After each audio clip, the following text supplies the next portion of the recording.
بر دیگر بلندتر صلوات.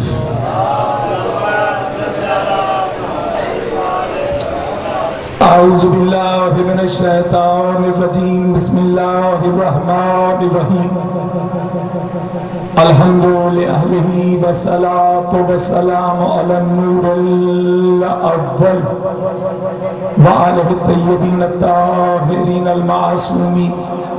اما بعد فقد قال اللہ سبحانہ وتعالی فی کتابہ المجید. بسم اللہ الرحمن الرحیم. یوم نبعث فی کل امت شہیدا علیہم من انفسہم وجئنا بک شہیدا علی ہؤلاء ونزلنا علیک الکتاب تبیانا لکل شیء وہدی ورحمتا وبشری للمسلمین. بلندتر صلوات.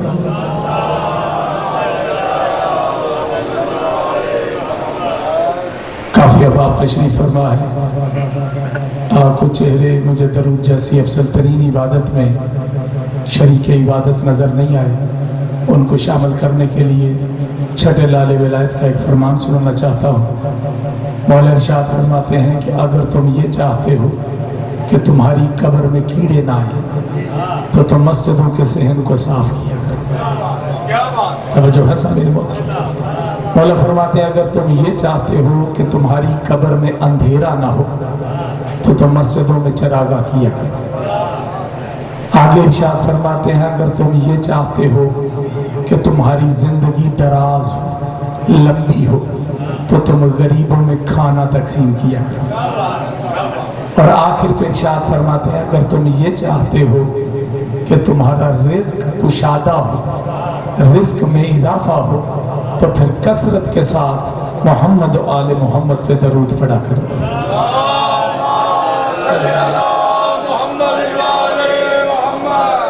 دعا ہے محمد و آل محمد علیہ السلام کا خالق اللہ آپ سب کے اس مقدس بارگاہ میں حاضری قبول و منظور فرمائے اور اس عظیم عبادت کا میرا خالق آپ کو بہترین اجر عطا فرمائے. آباد رہیں وہ گھر وہ کریے جہاں پہ ذکر مظلوم ہوتا ہے. میرے بھائی میں بزرگ یہاں پہ تشریف فرما ہے. مالک ان کو صحت کامل عطا فرمائے اور اس ذکر کے صدقے میں ان کی بڑھاپے کو جوانی میں بدل دے. مالک آپ سب جو اپنے دامن میں حاجات لے کے آئے ہیں اس ذکر کے صدقے میں مالک آپ کی حاجات کو پورا فرمائے. چونکہ میرا گھر ہے میں ایک بانی کی حیثیت سے بس چند دقیقے آپ کے سامنے موجود ہوں. آپ سب کی طرف توجہ چند گزارشات پیش کر کے میں آپ سے اجازت چاہوں گا. محبان رسول ذہنوں کو تھوڑا سا میری طرف رکھیے گا تاکہ میری بات آپ تک پہنچ جائے. اہل سنت ایک فلاسفر ہیں اسکالر ہیں جن کا نام ہے ابن عربی. جیسا پڑھے لکھے حضرات میرے سامنے موجود ہیں ان کا نام کیا ہے؟ ابن عربی. اہل سنت عالم. وہ اپنی کتاب میں لکھتے ہیں کہ مولا حسین اللہ کا وہ راز ہے جسے اللہ نے اپنے سینے سے لگا رکھا. مولا آپ کو سلامت رکھے. آئندی گھر سن لیں دے ہو نا. مولا آپ کو سلامت رکھے. بڑے عقیدے والے حضرات میرے سامنے موجود. مولا حسین اللہ کا وہ راز ہے جسے اللہ نے اپنے سینے سے لگا رکھا. اور ان کے نصف صدی بعد ایک اور اہل سنت سکالر جن کا نام ہے امام غزالی انہوں نے اپنی کتاب نزہہ میں اس بات کو تائید کرتے ہوئے ایک اضافی جملہ لکھا. انہوں نے کہا کہ ابن عربی نے سچ کہا تھا کہ حسین اللہ کا وہ راز ہے جسے اللہ نے اپنے سینے سے لگا رکھا ہے. لیکن جب تک حسین سمجھ نہ آئے اللہ سمجھ میں آ ہی نہیں سکتا. مولا آپ کو سلامت رکھے. مالک آپ کو آباد رہے. حسین ابن علی خدا کی قسم جب تک سمجھ نہ آئے اللہ سمجھ میں آتا ہی نہیں ہے. کائنات کا وہ واحد جرنیل اور سپہ سالار ہے میرا مولا اور یہ جملہ اگر آپ کے سینوں تک میں پہنچا سکا، خدا کی قسم آج کی عبادت کا مقصد پورا ہو جائے گا۔ اتنا بڑا کائنات میں کوئی جرنیل ہے ہی نہیں کہ جس نے پیاس سے دریا کو شکست دے دی۔ مولا آپ کو سلامت رکھے، جن کی معرفت پہنچی ہے ان کو میرا سلام ہے۔ ہر بندے کے لیے جملہ تھا، جس نے پیاس سے دریا کو شکست دے دی، ایسا جرنیل جس نے سینے سے نیزوں کو توڑ دیا۔ مولا حسین ایسا جرنیل ہے کہ سر کاٹنے والی تلواریں جھک گئی، سر بلند ہو گئے، اور جسے ابھی بھی سمجھ نہیں آئی، اگر اب نہ بولنا مجھے دکھ ہوگا، حسین نے کربلا کو ایسا سانچہ بنا دیا۔ سانچہ تو سمجھتے ہو نا، ڈائی۔ حسین نے کربلا کو ایسا سانچہ بنا دیا کہ حسین کربلا کے سانچے میں انسان ڈالتے جاتے تھے، الہ سلام نکالتے جاتے تھے۔ مولا آپ کو سلامت۔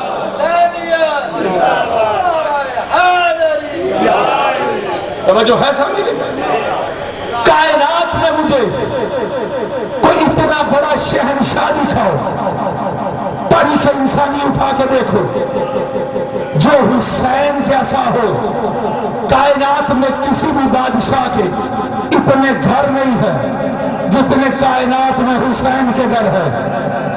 یہ قصر ابو طالب، یہ جاگیر علی اکبر، یہ قصر سکینہ، یہ بیت الحزن، یہ کس کے گھر ہے؟ حسین کے گھر ہے۔ اور جسے جہاں الگ نہ ملے وہ اپنے گھر کو حسین کا گھر بنا لیتا ہے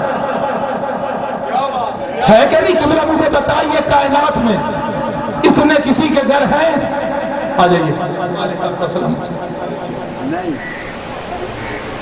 ٹھیک ہے، میں اپنے وقت دے بس انشاءاللہ کہ میں دبانی ہوں، مجھے اس سے بھی کم آپ بولیں تو انشاءاللہ میرے لیے مسئلہ نہیں، مہمانوں کیا ضروری ہے۔ مالک آپ کو سلامت رکھیں۔ جلدی سمجھ آ رہی؟ یہ سارے گھر کس کے؟ بولے میرے ساتھ۔ اچھا مجھے کائنات میں وہ خطہ بتاؤ جہاں پر حسین کا گھر نہیں ہے۔ خدا کی قسم جہاں اللہ کا گھر نظر نہیں آتا، ایسے ممالک میں جا کے دیکھو جہاں اللہ کا گھر نظر نہیں آتا، وہاں پر بھی حسین کا گھر نظر آتا ہے۔ یا علیہ کائنات میں مجھے کوئی بتاؤ تو صحیح شہنشاہ جس کے اتنے گھر ہوں جتنے حسین کے گھر ہے۔ لیکن اب میں نے دیکھنا ہے کون بندہ میرے ساتھ ہے جس کا ذہن یہاں سے غائب ہے، کیونکہ یاد رکھیے یہاں پر حاضری ضروری ہوتی ہے، یہاں پہ پریزنٹ ضروری ہوتی ہے۔ حسین کو آن لائن عزاداروں کی ضرورت نہیں ہے۔ اوئے ہوئے ہوئے ہوئے، یہ آن لائن عزادار بھی آپ کو مل جاتے ہیں۔ اور کہوں ایک جملہ، کربلا میں بھی آن لائن عزادار بڑے تھے، لیکن انصار اللہ وہی بنے جو کربلا میں حاضر تھے۔ یاد رکھیے حاضری ضروری ہے، مسئلہ ہے پریزنس کا، کیونکہ مجلس حسین میں عباس حاضری مانگتا ہے۔ مولا آپ کو سلامت رکھے۔ میں سلام کرتا ہوں، میری توقع سے زیادہ آپ لوگوں نے اپنی معرفت جو ہے مجھے دکھائی ہے، مولا آپ کو سلامت رکھے۔ یاد رکھیے لوگوں نے حلوے کو حاضری سمجھ لیا ہے، حلوہ حاضری نہیں ہے، معاملہ پریزنس کا ہے، معاملہ حاضر ہونے کا ہے۔ یاد رکھیے حلوہ بھی حاضری بن جاتا ہے اگر حلوے کے پہلے لقمے پہ سیدہ کے دشمنوں پہ لعنت کر کے کھایا جائے۔ مولا آپ کو سلام، مولا آپ کو سلام۔ یہ میرے لیے اب حیات کا کام ہے کہ جب کوئی خطیب، کوئی پڑھنے والا، کوئی ذاکر ہمارے جملوں کے ساتھ ہماری حوصلہ افزائی کرے، مالک ان کو سلامت رکھے اور ان کو عزت و عظمت عطا فرمائے۔ توجہ ہے سامعین کرام؟ یہاں پہ ذہنوں کو حاضر رکھیے اور میرے جملے کو سنیے۔ کائنات میں کسی شہنشاہ کے اتنے گھر نہیں ہے جتنے حسین کے گھر ہے، لیکن اللہ کے گھر میں اور حسین کے گھر میں بڑا فرق ہے۔ اللہ کے گھر میں اور حسین کے گھر میں زمین آسمان کا فرق ہے۔ اللہ کے گھر میں وہی جا سکتا ہے جو اللہ کو مانتا ہے۔ بولے میرے ساتھ، کیا مسجد میں ہندو جا کے عبادت کر سکتا ہے؟ کیا چرچ میں جا کے مسلمان نماز پڑھ سکتا ہے؟ اللہ کے گھر میں صرف اللہ کو ماننے والا جا سکتا ہے۔ لیکن کتنا کریم ہے حسین کہ اس کے گھر میں چاہے ہندو آ جائے، عیسائی آ جائے، سکھ آ جائے، حسین سب کو سینے سے لگاتا ہے۔ مولا آپ کو حسین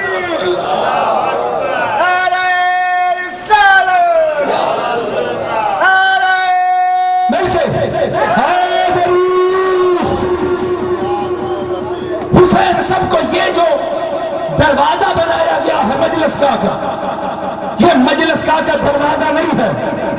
حسین بازو پھیلائے کھڑے ہیں۔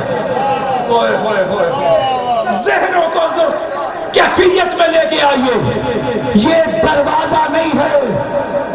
مولا حسین بازو پھیلائے کھڑے ہیں۔ اور ذاکر صاحب میں منت کر کے آپ کی تائید چاہتا ہوں جس کی معرفت تک یہ جملہ پہنچے، صرف بازو پھیلائے کھڑے نہیں، مولا حسین اس انتظار میں ہے کہ اگر آج بھی کوئی بٹکا ہوا ہو رہا ہے تو حسین تجھے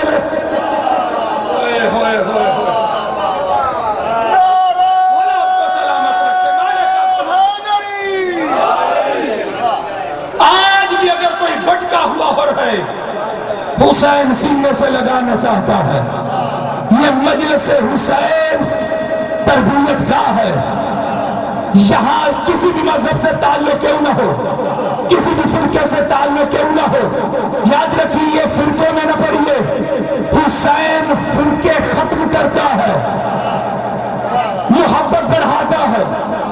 جو بھی اس تحریز کو، مجھے نہیں پتا یہاں پہ اہل سنت بھی ہوں گے، اہل حدیث بھی ہوں گے، جو بھی اندر آیا ہے وہ کسی مذہب کا نہیں ہے، وہ حسینی ہے۔ کیونکہ کربلا کے بعد مذہب ہی دو ہے، یا حسینی ہوتا ہے یا یزیدی ہوتا ہے۔ یاد رکھیے جو حسینی یہاں پر آیا ہے، اس جملے کو اپنے ذہنوں میں سمجھیے گا۔ یہ صرف بازو پھیلا کے مولا حسین نہیں کھڑے، آنے والے ہر بٹکے ہوئے ہر کو سینے سے لگاتے ہیں۔ اور یہ مجلس حسین تربیت گاہ ہے، یہاں پر مولا حسین تربیت کرتے ہیں۔ کیوں تربیت کرتے ہیں؟ کہ تمہیں اس قابل بنایا جا سکے کہ تم اللہ کے گھر میں جا سکو۔ مولا آپ کو سلامت رکھے۔ یہ تربیت گاہ ہے، یہ مجلس حسین، تمہیں اس قابل بنایا جائے کہ تم مسجد میں جا سکو، اللہ کے گھر میں جا سکو۔ تبھی تو میر نیس نے کہا تھا، وہ کہتے تھے کہ آخری وقت میں مولا حسین نے اللہ سے وعدہ کیا کیا تھا؟ مولا حسین نے کہا کہ فوج اسلام کو ہر دور میں غازی دے گی، فوج اسلام کو ہر دور میں غازی دے گی، میری مجلس میری مسجد کو نمازی دے گی۔ مولا آپ کو سلام۔ یہاں پر آؤ تو اپنے آنے کی قیمت لے کے جاؤ۔ اچھا کائنات میں مجھے بتاؤ کوئی شہنشاہ ایسا ہو جس کے اتنے نوکر ہوں جتنے حسین کے نوکر ہوں؟ ہوئے ہوئے ہوئے، بڑا ہی بندہ کیوں نہ ہو، اپنے علاقے کا چودھری کیوں نہ، خدا کی قسم جس دن گھر میں حسین کی سب بچھاتا دروازے پہ نوکر بن کے کھڑا ہو جاتا، ہر آنے والے حسین کو سامنے ہاتھ باندھ کے کہتا ہے تو حسین کا مہمان ہے، میں تیرا نوکر ہوں۔ یہ جتنے بھی ہیں نا میرا بھائی، یہ قبلہ، یہ سارے کے سارے نوکر بن کے آج کھڑے ہیں، سردار سید ہے لیکن آج حسین کے نوکر بن کے یہاں پر کھڑے ہو جاتے ہیں۔ کائنات میں مجھے بتاؤ اتنے کسی کے نوکر ہے جتنے حسین کے ہیں. اور یاد رکھیے یہ مجلس حسین زمانہ ہم سے پوچھتا ہے کہ اس کا فائدہ کیا ہے. آؤ تمہیں بتاؤ مجلس حسین کا پہلا فائدہ کیا ہے. مجلس حسین کا پہلا فائدہ ہی یہی ہے کہ انسان شیطان کے شر سے محفوظ ہو جاتا ہے.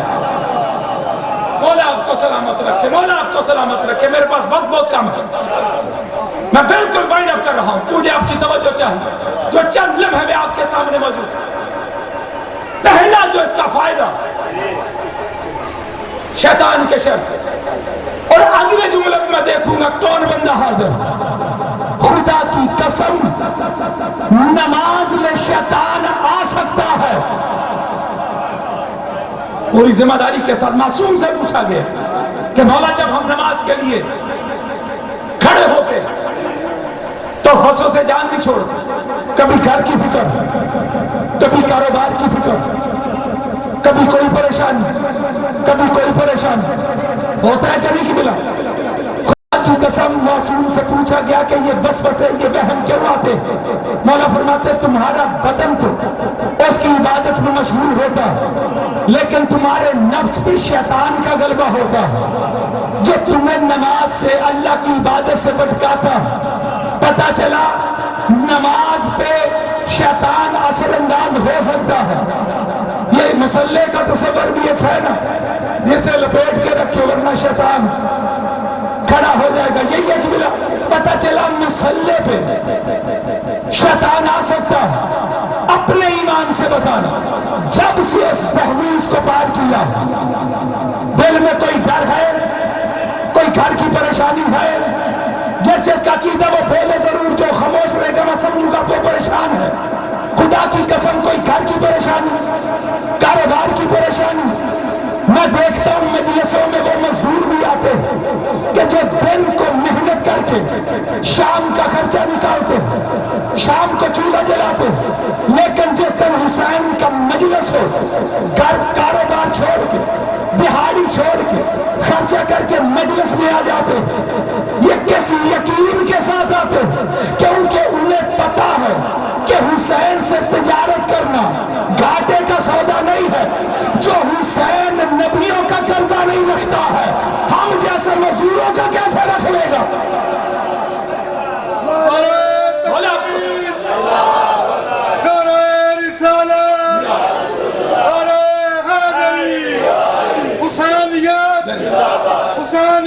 زندہ جدیدیت مردہ ممکن ہے بارت لعنت تبرہ بے شباب اللہ صلی اللہ مالک آپ کو سلام.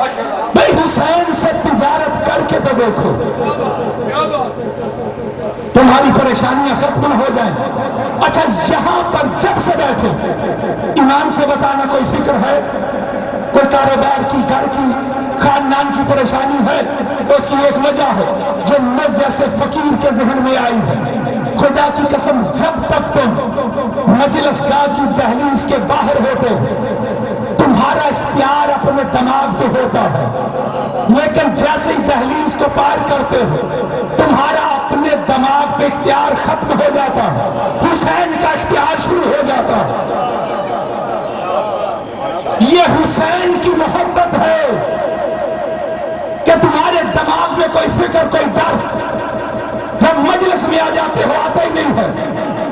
توجہ ہے کہ بلا یاد رکھیے اس مجلس کا جو اگلا فائدہ یہاں پہ آ کے غرور کا خاتمہ ہو جاتا ہے.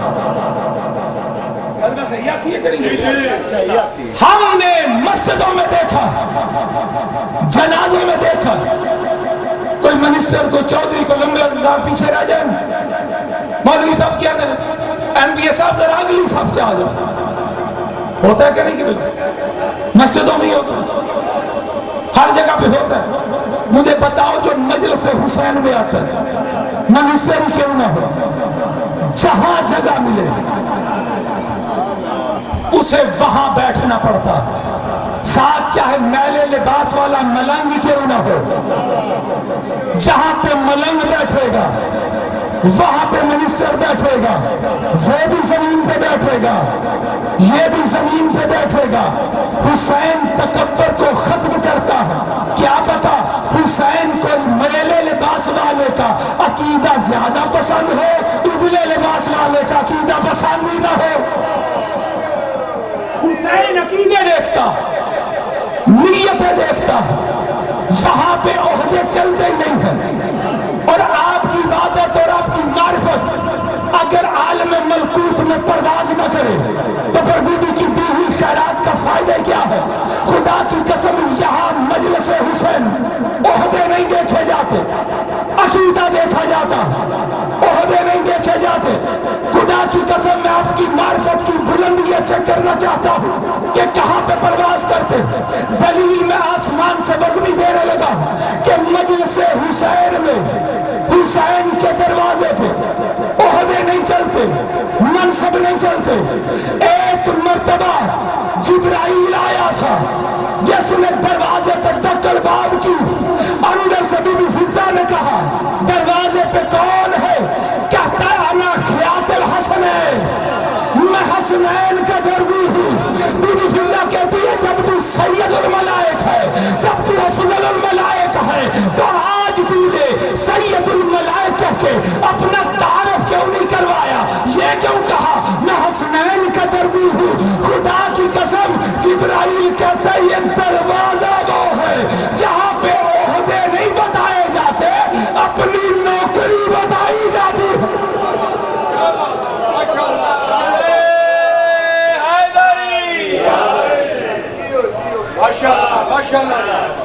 یہاں پر عہدے نہیں بتائے جاتے،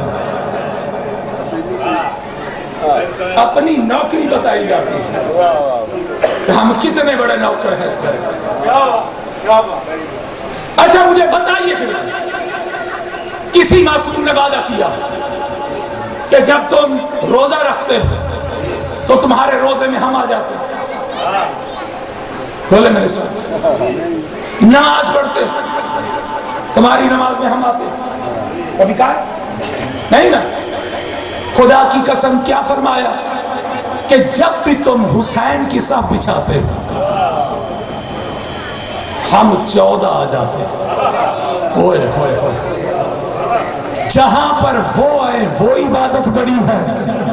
ہوئے ہوئے ہوئے، بولے میرے ساتھ، سمجھ میں آیا کتنا بڑا فائدہ؟ یہ میرے بھائی نے یہ جو اہتمام کیا ہے، ان ہستیوں کو گھر میں مہمان کے طور پہ بلایا، وہ آپ کے مہمان ہیں۔ ہم نے اپنی نوکری پیش کرنی ہے، ہم عقیدت مند اپنے عقیدت کے پھول ان کی بارگاہ میں پیش کرتے۔ اور یاد رکھیے یہاں پہ جس کو بڑا ہنر ہے نا خاموش رہنے کا، چپ رہ کے مجلس سننے کا، خدا کی قسم چپ کر کے مجلس نہ سنا کرو، کہیں جناب میسم تم سے ناراض نہ ہو جائے۔ مولا آپ کو سلامت رکھے۔ خدا کی قسم جس کی معرفت پہنچی ہے کہیں سرکار میسم پکار کے نہ کہے میں زبان کٹوا کے بھی ان کا ذکر کرتا رہا، تم زبان رکھ کے بھی ذکر نہیں کر رہے ہو۔ مولا آپ کو سلامت رکھے۔ مل کے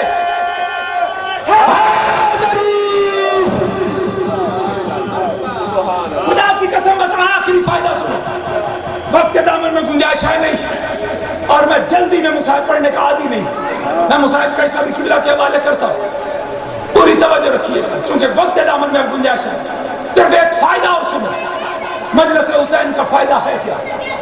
خدا کی قسم جو مجلس حسین میں آتا اس کے دل سے جنت کا لالچ ختم ہو جاتا۔ ہوئے ہوئے، مجھے بتاؤ جو جنت لینے کے لیے آیا، جو حسین سے محبت رکھتا ہے، جنت کا تو وہ پہلے ہی مالک ہے۔ مجھے بتاؤ جن کے نوکر یہ جنت ہے کیا؟ یہ تو ہم بی بی فضہ سے لے سکتے، یہ ہم جناب کمبر سے لے سکتے۔ ارے جن کے نوکر ریت کے گھروندے بنا کے جنت میں مکان فروخت کر دے، اتنی چھوٹی سی شے کے لیے ہم حسین کو مانیں، اتنی چھوٹی شے۔ جنت کے لیے حسین ہم کیا ہے جنت، اس کی حیثیت کیا ہے؟ اور یہ معرفت کا ایک جملہ ہے قبلہ ذاکر صاحب کی دعا، اور بالکل ممبر آپ کے حوالے کرنے لگا، صرف ایک جملہ مجھے صرف اتنا بتائیے، یہ جو گروندہ بنا کے جنت فروخت کی تھی بہلول نے، وہ ہاتھ کے اوپر بھی ریت ڈال کے گھر بنا سکتا تھا، ہوئے ہوئے ہوئے، لیکن پاؤں کے اوپر، ہوئے ہوئے ہوئے ہوئے، میں نے کہا معرفت جس کی پہنچے، پاؤں کے اوپر ریت بنا کے گروندہ بنا کے کہا یہ ہے جنت، ہاتھ پہ نہیں پاؤں پہ، بتایا کہ جس گھر کا ماننے والا ہے اس کے نزدیک جنت کی یہی حیثیت ہے۔ زمانہ کیا سمجھتا ہے؟ ہم جنت کے لیے حسین حسین کرتے، ہم ماتم جنت کے لیے کرتے۔ انڈیا کے ایک شاعر ہے جس نے خوبصورت انداز میں آپ سے دعا لینے کے لیے یہ جملہ، اور یہ میں دعا کرتا ہوں مالک ان کو عمر خضر عطا فرمائے، حبیب ابن مظاہر جیسی جوانی نصیب فرمائے، جتنے یہاں پہ موجود تھے اپنی دعاؤں کو اپنی جھولی میں رکھتے ہوئے آپ سب نے میرے اس جملے کو جگہ دے دیا۔ انڈیا کے ایک شاعر ہے، یہ جو ہم مجلس حسین میں آتے، یہ جو ماتم کرتے، یہ جو زنجیر زنی کرتے، خدا کی قسم جنت کے لیے نہیں کرتے، ہمارے لیے وہی جنت ہے جہاں پر حسین لے جائے، جہاں پر حسین لے جائے ہمارے لیے وہی جنت ہے۔ دور تک آواز دیتی رہی فردوس مجھے، دور تک آواز دیتی رہی فردوس مجھے، میں نے مڑ کے بھی نہ دیکھا کربلا جاتے جاتے۔ کیا ہے جنت؟ یہ ہم ماتم جنت کے لالچ میں نہیں کرتے۔ انڈیا کے ایک شاعر ہے، وہ کہتا ہے پوری توجہ یاد رکھیے، وہ کہتا ہے تیرے عشق میں عبادت کرتے ہیں، وہ کہتا ہے کہ ماتم کے بدلے فردوس ملے، یہ ہمیں منظور نہیں۔ جس جس کا عقیدہ ہوگا وہ میرے ساتھ بولے گا ضرور، وہ کہتے ہیں ماتم کے بدلے فردوس ملے، یہ ہمیں منظور نہیں۔ تیری محبت میں ماتم کرتے ہیں، ماتمی ہے مزدور نہیں۔ تیری محبت میں ماتم کرتے ہیں، ماتمی ہے مزدور نہیں۔ تو اب تک اس عبادت کی قبولیت کے لیے، اس در سے رزق لینے کے لیے، اس در سے اولاد لینے کے لیے، اس در سے حاجات کو پورا کروانے کے لیے، ایک ایک آدمی تک جو میرے مولا کو حاجت روا سمجھتا ہے، جو میرے مولا کو مشکل کشا سمجھتا ہے، خدا کی قسم رازق اللہ ہی ہے، حاجت روا اللہ ہی ہے، لیکن اس نے کہا ہے کہ جو ان سے مانگے گا دوں گا اسے ہی۔ وسیلے یہی ہے، تو ان کے وسیلے سے جو میرے مولا کو حاجت روا سمجھتا ہے، جو میرے مولا کو مشکل کشا سمجھتا ہے، سلمان نیت بن کے، سلمان کے عقیدے کے ساتھ، نیسم مزاج بن کے، ابو ذر کے لہجے کے ساتھ، پورے جگر کی طاقت کے ساتھ میرے نعرے کا 5 دفعہ جواب دینا ہے، ساتھ ایک بازو بھی بلند کرنا ہے۔ زمانہ ہم سے سوال کرتا ہے جی آپ علی کے نعرے پہ بازو بلند کیوں کرتے ہو؟ حالانکہ زمانے کو پتہ ہی نہیں ہے کہ علی کے نعرے پہ بازو بلند کرنا میرے نبی کی سنت بھی ہے، عبادت بھی ہے۔ جی کیسی سنت ہے، کیسی عبادت ہے؟ میں کہتا ذرا غدیر خون پہ چلتے ہیں، جہاں پہ نبی نے فرمایا تھا من کنت مولا ہو هذا علی مولا، کہ جس جس کا میں مولا ہوں اس کا یہ علی مولا ہے، اور علی کو دکھانے کے لیے بازو بلند کیا تھا۔ اب کیا کیا جائے ملا کا، جسے مسواک والی سنت بڑی یاد ہے، میدان والی سنت بھول گیا۔ مولوی کو خطیر یاد کرواتے ہوئے بازو بلند کر کے، سلمان نیت کے ساتھ، نیسم مزاج بن کے، ابو ذر کے لہجے کے ساتھ، اپنی جولی میں حاجات رکھ کے اس گھر کے لیے دعا کرنی ہے کہ مالک اس گھر کو تا ظہور امام زمانہ سرکار اسی طرح قائم اور دام رکھے، ہر قسم کی پریشانیوں سے محفوظ رکھے، اور خصوصاً مالک جب آخری وارث کا ظہور ہو تو وہ اپنے دادا کر خود آ کے ہمیں سنائے۔ مالک وہ وقت جنم دے گیا حاجات کی قبولیت کے لیے، نظم مزاج بن کے آپ سب نے میرے نعرے کا 5 دفعہ جواب دینا ہے، زبان کے ساتھ دل بولا علیم علیم علیم علیم علیم نعرہ حیدری۔